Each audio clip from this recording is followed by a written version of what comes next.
I sat in my car for 30 minutes after recording that video. My hands were shaking so hard I couldn't even put the key in the ignition. I didn't cry because I was sad. I cried because I felt stupid. I built this man. When I met David, he was wearing a worn-out shirt and sharing a one-room apartment with 2 friends.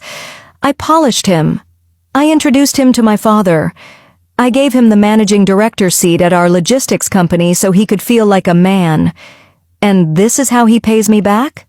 By building a kingdom for another woman with my bricks? I drove home.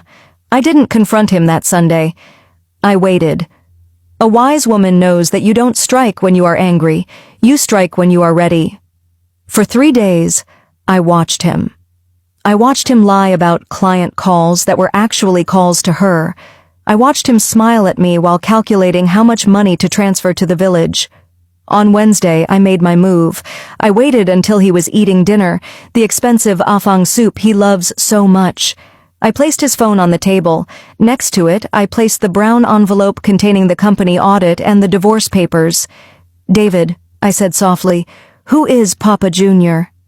The spoon dropped from his hand. Clatter. Silence. He looked at the phone, then he looked at me. For a second, I saw the fear.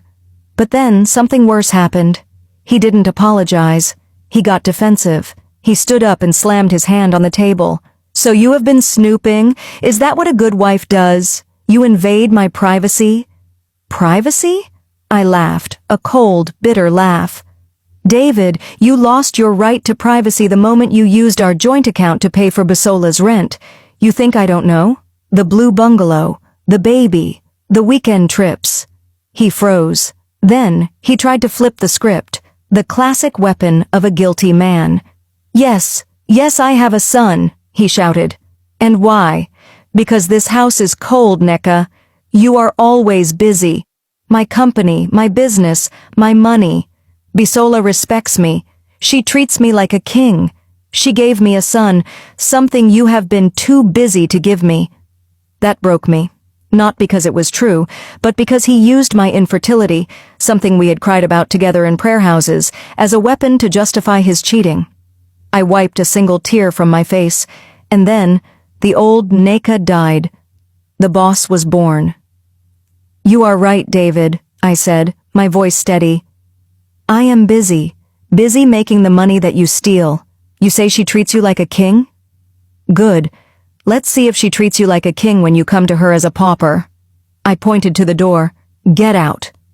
"You can't kick me out," he screamed. "I am your husband. Half of this is mine. Check the envelope, David. You signed a prenup. And the company? The audit shows you embezzled 15 million naira. I can arrest you, or you can leave quietly with your clothes. Choose." He looked at the papers. He looked at the security guards, stepping forward. He realized the game was over. He packed his bags in shame. 6 months later, I heard the news. When David went to the village empty-handed, without the SUV and the monthly allowance, his humble village wife wasn't so humble anymore. She left him for a local chief. Today, I am glowing. My business is booming. And David? He is somewhere out there, realizing that you don't trade a diamond for a stone just because the stone is easier to hold.